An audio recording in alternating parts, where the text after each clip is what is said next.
Alright guys, welcome back to the channel. My name is Randall. This is the McClures. We react, review, we make fun of, we laugh at stuff. We're going to be checking out a Tucker episode today. This is on George Floyd scenario being a lie. Which, if you're not retarded, you already knew. He's a druggie who OD'd in custody. Had nothing to do with race or anything else. But the lefties were successful at spinning the shit out of that event and turning it into a Decimate America for 2-year campaign. So let's get into this. Let's see what Tucker's talking about, what he's going to tell us on the situation. It was not, in fact, a pandemic of the unvaccinated. Now that we know that Ukraine is not actually winning the war against Russia, it could be time to revisit some of the other slogans we've been assured are true and ordered to repeat. Are they, in fact, true? Did, for example, a racist white cop actually murder a man called George Floyd, a civil rights leader, in Minneapolis on Memorial Day of 2020? Definitely not. Now, we've been told that that happened, told it relentlessly for more than 3 years. So at this point, we've been told it so much that pretty much everybody seems to believe it. And because everyone does kind of believe it, a small group of people has been allowed to make massive changes to American society. They include, but are not limited to, decriminalizing stealing, defunding the police, adding a new federal holiday to the calendar called Juneteenth, the ceasing of hiring all white men in corporate America, and of course, significantly, they also sent a cop called Derek Chauvin to prison for more than 40 years. He would be the racist white devil who murdered George Floyd. Yeah, that's crazy, but the question is, bro. did he actually murder George Floyd? And the answer is, well, no. No, he didn't murder George Floyd. And we're not guessing about that. We know it conclusively, thanks to a new court case now underway in Hennepin County, Minnesota. The case was brought by a prosecutor there called Amy Sweezy. She's suing her boss. So the case is not actually about George Floyd or Derek Chauvin, but it tells you an awful lot about both of them. In her deposition, which you should read, Amy Sweezy describes a conversation that she had with the county medical examiner, Andrew Baker, right after George Floyd died. Quote, "I called Dr. Baker early that morning to tell him about the case and to ask him if he would perform the autopsy on Mr. Floyd." Sweezy recalls all this under oath in the deposition. Quote, "He called me later in the day on that Tuesday, and he told me that there were no medical findings that showed any injury to the vital structures of Mr. Floyd's neck. There were no medical indications of asphyxia or strangulation." Oh. Interesting. In other words, George Floyd, according to the official autopsy, was not murdered. He died instead of what we used to call natural causes, which in his case would include decades of drug use, as well as the fatal concentration of fentanyl that was in his system on his final day. So this was not a killing. It was yet another narcotics OD in a country that records more than 100,000 of them every year. The medical examiner clearly understood that and, in fact, articulated it. And Sweezy explains. "He said to me," she recalls in the deposition, "Amy, what happens when the actual evidence doesn't match up with the public narrative that everyone's already decided on?" And then he said, quote, "This is the kind of case that ends careers." In other words, everyone lied about it from the very beginning. The people who knew the truth hid the truth and allowed the revolution to proceed. Now they've been exposed. Now we know the truth. What happens next? Well, they're going to ignore it. The Biden administration just issued a long purple statement celebrating George Floyd's birthday. He's a martyr, despite the fact we know that he was not murdered. And by the way, Derek Chauvin is still languishing in jail for the rest of his life. So how do we respond to this? How do we respond to the truth once we have it? That's the saddest part. That's the saddest part of the whole thing. Is Chauvin lost his wife, lost his family, lost his freedom because the left wants to pretend that black people are being hunted and executed by police officers, which is not real. It's not a thing. It's not a thing at all. Well, Vince Everett Ellison seemed like a good man to ask. He's the author of Crime, Inc. He joins us now. Vince, thanks so much for coming on. So as with so many other stories, the origin thanks for having me, Tucker. Of COVID, it's a blessing to have you.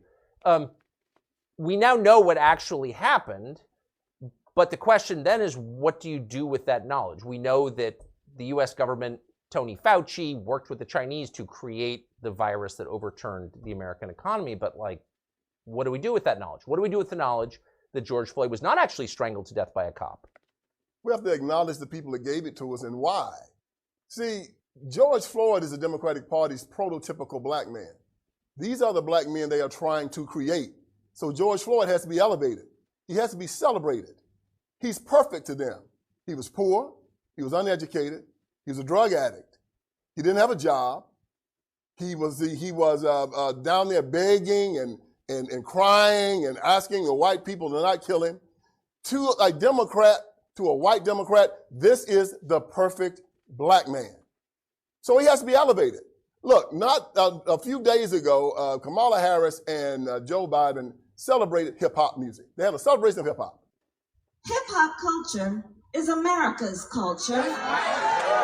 Hip-hop culture is It trash, is a genre. bro. It is music and melody and rhyme. And hip-hop is also an ethos. A music genre that calls the black man the N-word, calls women the W word and the B word, talks about misogyny, shooting police, smoking dope, selling dope, fighting, killing, acting a fool. They celebrated this genre. Why? Because this is how they see black America. They see us the same way they see George Floyd. And they have to make more of us because everywhere they rule, you know, John F. Kennedy stood in front of the Berlin Wall in the 60s and said, if you think that communism is great, let them come to Berlin. Well, if you think that the Democratic Party is great, let them come to Detroit. Let them come to Chicago. Let them come to St. Louis. Let them come to L.A., Portland, there, Seattle, bro. Memphis. That's why Anywhere they where they ruined all those rule, places. you'll see George Floyd's all over the place. And they're proud of them. In Baltimore, Maryland, they spend $21,000 per child for every child up there inside the school district. Not one school is proficient in math, science, or reading. But they keep it going every year. Why? Because they're producing George Floyd. But And George Floyd's can vote I for the ask you, Democrat though? Party. But why would, so when most of us, you, me, I think all normal people look at George Floyd's life, you think this is a disaster. This guy never added anything. He took a lot in prison at least 8 times. I mean, his life was a tragedy at best. Why would you want more people like that? Because he votes for the Democrat Party. And then he teaches his children to vote for the Democrat Party. And then these white Democrats can feel superior to him. Yeah. He can be controlled by them. Just like, think about an old slave plantation, talking back in the day, how they wanted their slaves to act. Subservient, obedient, ignorant, doing what he was told, not asking any questions, having a slave mind, being dependent on them. This is how they want black men to be in America. This is how they want the whole black community to be. This is why it started in the civil rights movement. When Martin Luther King Jr. in his I Have a Green speech said, 100 years after the Emancipation Proclamation, the Negro is still not free. He said 5 times in that speech that we were not free. It turned the Declaration of Independence on its head because in our Declaration of Independence, it said that our freedom was an unalienable right given us by God. John Locke, in his second treatise of government, said that an unalienable right is a right given from God. It is irrevocable, non-transferable, and unsellable. The government cannot touch it. It supersedes law. It supersedes the Constitution. However, King said that we was coming to government and to the white man for our right to be free. Even at the end of the speech, he said, on some certain day, we'll be free at last, free at last. Thank God Almighty, we're free at last. He said in that speech, when will we be satisfied? He said, we will never be satisfied until justice rolls down like water and righteousness like a mighty stream. That's a fancy way of saying never. And so black people heard that speech and said that we were not free here in America. And we make our children recite that speech every single year on King's birthday. And they say in that speech, the Negro is still not free. George Floyd was a slave in his mind. And the civil rights movement caused him to be a slave in his mind. And today they're still marching, 60 years later, telling black people, you're not free. Beg for reparations. Beg for affirmative action. Kill your children in the womb. Cut off your child. You castrate your children. Let drag queens come into school and shake their behinds in your children's faces. Run God out of the public square. And then they end up like George Floyd. But the one thing they do consistently is they vote for the Democrat Party. And the places where George Floyd's live, they stay in absolute power. That's a pretty dark explanation. So you're saying that the Democratic Party as an organization intentionally degrades black people to keep them compliant and obedient. Oh yes, in my book Crime Inc., I talk about one of the main things they do, like the mafia and organized crime. They humiliate black people. They demoralize them. It's a Marxist construct. They demoralize their people. They beat them down. They tell them that they're victims. Well, it was Martin Luther King Jr. that said, they tell you to pull yourself up by your bootstraps. Well, how can you pull yourself up by your bootstraps when you're bootless? You know, he told us we were bootless. You know, you have black preachers, and you've heard, you know about my iron triangle, the black preacher, the black politician, the black civil rights worker. They go into the black community. Consistently, you're a victim. I don't know if you guys ever watched Jesse Lee Peterson, but his message is right on point with this. He says the worst thing that ever happened to black people was the civil rights movement. He says they sold out God being their leader and exchanged that for men to be their leader, like Martin Luther, Jesse Jackson, all these so-called black leaders, and then the black leaders sold the blacks to the Democrats, basically. Kept them on the plantation, so to speak. As Candace Owens says, they need to flee the Democratic plantation. But it's definitely a philosophy. It's definitely a rule. It's mind-boggling to me that so many people don't understand history. Like, the majority of America's walking around thinking that, yeah, we know that Democrats were the racist and the slave owners and all that, but the parties switched. The parties switched. The parties didn't switch. Republicans have always been for the same shit since we found it. There was no party switch. And they're like, well, if you look at the voting of the states and no, that's not what happened. That's not what happened.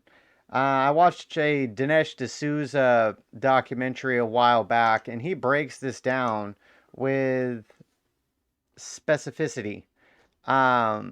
There was 0 Republicans who owned slaves. 0. Not one. Not a single one. And then they say, well, which of the racist Democrats, the Dixiecrats as they were called, became Republicans? That would be 0. That would be 0 of them. I think one of them switched over and sold his slaves or something like that, if I can remember correctly. But there was no party switch. Democrats have hated black people since the beginning of time. And they use the what was it? The Great Deal? The Great New Deal?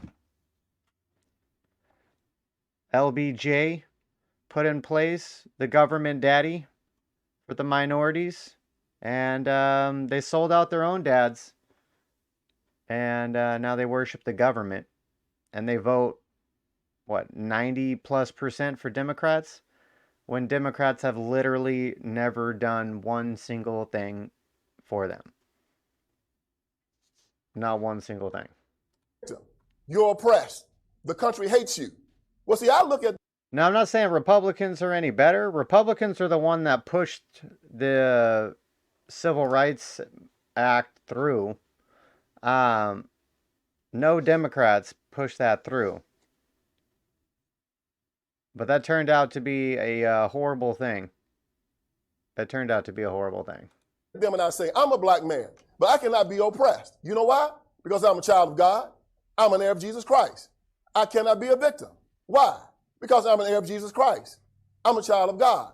I cannot be a victim. See, they tell these people to go against their religion and their basic ideology because most black men say they're Christians, right? But then they walk around saying, I'm oppressed. I'm a victim. I'm afraid. 365 times in our Bible, they tell us to fear not. Yet they walk around saying they're afraid in the United States of America. LeBron James said he's afraid. Kareem Abdul-Jabbar says he's afraid. Kaepernick said he's afraid. Well, I'm a black man in America, and I'm not afraid of a damn thing. I don't ask for permission in my own house. America is my home. So as they walk around here crying, talking about, this guy, I'm frightened, I'm afraid, I can't make it, please help me, I tell them they stink in my nostrils. They're an affront to God. The flip side of white male intimidation during the civil rights was also black male cowardice. They laid down and let them beat them, slap them around, rape their wives and their children. Well, no, not me, never me. I'm a free man. I live in the United States of America. They say it's an honor to be, that there's white supremacy and that white people have some type of privilege. Well, as I said before, it is a privilege to be white, but it's also a privilege to be black. And it's a privilege to be an American. And it's really a privilege to be a Christian in the United States of America, the greatest country on the face of this earth. And they're not going to make a George Floyd out of me. I stand up strong. I look them in the eye. And I say, I'm a free man. My freedom comes from God. It's an unalienable right given to me by him. You cannot touch it. And if you try it, I got two things that'll get you off of me. Jesus and my 38. Come try me out. So the Democratic Party used BLM as a domestic militia in the last presidential cycle, 2020, to defeat Donald Trump. Do you expect something like that to happen again? Well, you see how they use the same tactics as Iran. Iran has Hezbollah and Hamas as their militias. And the Democratic Party uses BLM and Antifa as theirs, throwing the rock and hiding the hand. Of course they're going to do it. They've always done it. Even at the beginning, they used the Ku Klux Klan for the military reign. Now they're using BLM, they're using Antifa, they're using NAACP, and they're their suicide bombers. They're their shock troops. They're their brown shirts. They're their street soldiers. And they're going to go out there, and I guarantee you, Tucker, they're going to look over all the black-on-black violence. They're going to look over all the black men killing black men. They're going to look over all the snatching grabs and all the burning and all the fighting and looting and acting a fool. And they're going to find one crazy white cop that's going to do something to some crazy black man, and then they're going to try to burn this country down for it. That's their plan. Facts. That's their template. I hope America's ready for it because it's coming. And it always works for them. It always works because the press and everybody's just waiting. Oh, they're on the starting line just waiting for it. And as soon as they find that golden kill, watch them go crazy with it. BLM is going to start getting their money from the Democrat Party because that's who they get it from. The same way that Hamas gets their money from Iran. BLM gets their money from the Democrat Party. And BLM does not stand for Black Lives Matter. It stands for burn, loot, and murder. And that's what we should call them from now on. Vince Everett Ellison, Bible in a 38. It's great to see you today. Thank you very much. Vince Everett Ellison, you're my guy, bro. You're my guy up there speaking facts and truth on Tucker Carlson X episode 32. Well, if you tuned into that as a video, we appreciate you. Like, comment, subscribe, click a link, all that good stuff. Let me know what else we should check out on the channel. If you're on the live, we're going to keep trucking. We'll get into some other stuff. But yeah, later, bye.